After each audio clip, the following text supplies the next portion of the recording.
में इतने फासले क्यों होते हैं? प्रेम में इतनी पाबंदियां क्यों होती हैं? प्रेम में पाबंदियां तो होंगी। प्रेम की आदत है कि ये दो सत्ताओं में पैदा होता है। प्रेम दो सत्ताओं में पैदा होता है, एक प्रेमी और एक प्रेम का पात्र। दो सत्ताओं में ये पैदा तो जरूर होता है, लेकिन दो सत्ताओं में रहना नहीं चाहता। ये दो सत्ताओं को एक करता है। कबीर की वो पंक्ति याद करिए, प्रेम गली अति साकरी, नेरो, प्रेम गली अति साकरी, जामे कुटुम्ब न समाय। जामे क्या तो है ऐसे कुछ, दो ही न समाय, दो ही न समाय, यानी दो से शुरू होता है, दो में रहता नहीं है ये। लेकिन जैसे दो से एक होगा ये, जैसे दो सत्ताओं में पनपा है प्यार और एक होगा ये, अब प्यार मरने लगेगा कि अकेले रहता नहीं है। इसलिए फिर बिलगाव होगा, फिर फासले होंगे, और फिर फासले होंगे, फिर प्रेम एक करेगा, फिर फासले होंगे, फिर प्रेम एक करेगा। शिव और शक्ति की यही व्याख्या आई है।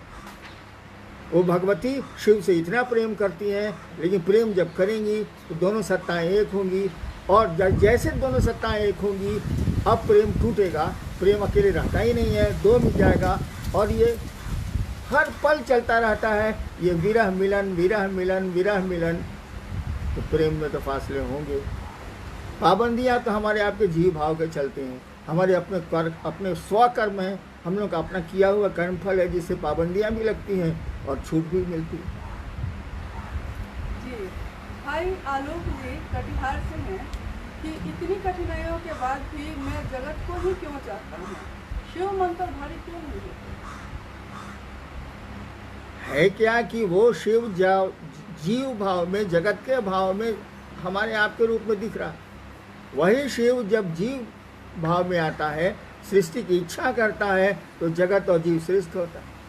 तो जीव भाव की कामना से हम आप सृष्टि हैं, मनुष्य सृष्टि है, बनाई है, तो जीव भाव तो रहेगा ही रहेगा। वो तो बाई बर्थ है, प्रेम भी बाई बर्थ है, लेकिन जगत से जीव भाव रहेगा ही रहेगा। और जब जीव भाव रहेगा तो सोच में भी जगत होगा। यहाँ शिव भाव को लाना पड़ता है। आप गुरु के सानिध्य से लाइए, गुरु कृपा से लाइए, गुरु की दया से लाइए, लेकिन यहाँ शिव भाव लाना पड़ता है। उसके सीड हमारे आपके बीच हैं, हमारे आपके प्राण में हैं, हमारी आपकी में आए हुए हैं, बने हुए हैं, लेकिन उस सीड को अंकुरित कराना होगा, पल्लवित कराना होगा, पुष्पित कराना होगा, इस तरह से चलना होगा। करिए, शिव को प्रणाम करिए, लगन से करिए, मन से करिए, और सबसे बड़ी बात है भाव से करिए। धीरे धीरे कुंठाएं और अन्य चीज़ें खत्म होने लगेंगी, आपका मन शांत होने लगेगा।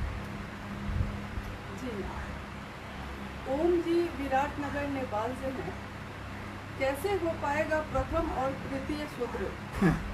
ओम जी नेपाल के गुरु भाई भी लगता है कि देख रहे हैं भाई। नेपाल के भी सारे गुरु भाई बहनों को मेरा प्रणाम है जी। पूरी दुनिया में विदेशों से भी तो काफी लोग अभी जुड़े हुए हैं भैया। मेरा सबको प्रणाम है, मैं नत हूँ सबके सामने। शिव शिष्यता के 3 सूत्र सबको मालूम, और ये 3 सूत्र कुछ नहीं है, 3 काम हैं। वो काम इसलिए है कि हमारा मन शिव को भूल नहीं जाए। मन किसी को भूलता है तो संबंध टूटती हैं। मन में आपका कोई संबंध खत्म होने लगे, भूलने लगे आप, तो संबंध सोने लगेगा, आपकी परवाह कम होने लगेगी। तो शिव के साथ भी यही है, वो आपके गुरु हैं, उनके साथ भी यही है। मन भूलेगा तो शिव से आपका सानिध्य कमेगा, संबंध कमज़ोर होगा। और मन इस बात को केवल नहीं भूले, इसको बोलते हैं संकल्प दीक्षा। आपने मन से संकल्प लिया है कि शिव मेरे गुरु हैं, तो ये हमेशा आपको स्मरण रहना चाहिए। इसी के लिए 3 सूत्र दिए गए। दूसरा सूत्र जो दूसरों के साथ शिव चर्चा करना है, दूसरों को भी स्मरण कराना है, दूसरों को भी प्रेरित करना है, और अपने भी शिव की ओर बढ़ना है। दूसरा सूत्र अभी के परिवेश में संभव नहीं है। हम आप घर से निकल नहीं रहे, निकलना सुरक्षित नहीं है।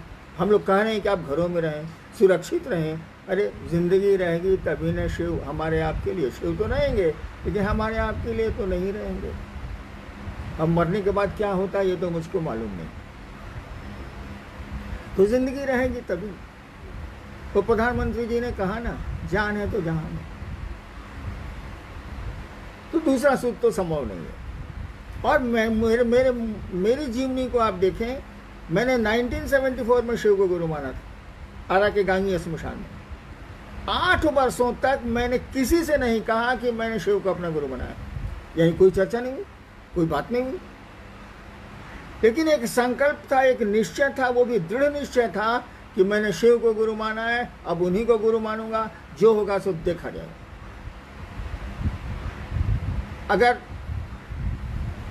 आप दृढ़ निश्चय पर खड़े हैं, शिव आपके गुरु हैं, शिव का आपको संबल मिला हुआ है, शिव का संबल तो सबको मिला हुआ है, हम ही लोग छोड़ देते हैं।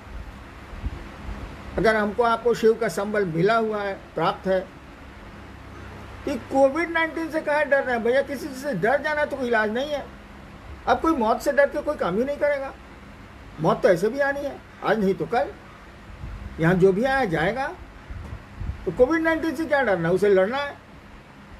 मैंने कहा नहीं, आप सतर्क रहें, लड़ें, दूसरों की मदद करें, अपने भी सुरक्षित रहें, दूसरों को भी सुरक्षित रहने के लिए प्रेरित करें, कोशिश करें, सलाह दें, जो बन सके सो करें।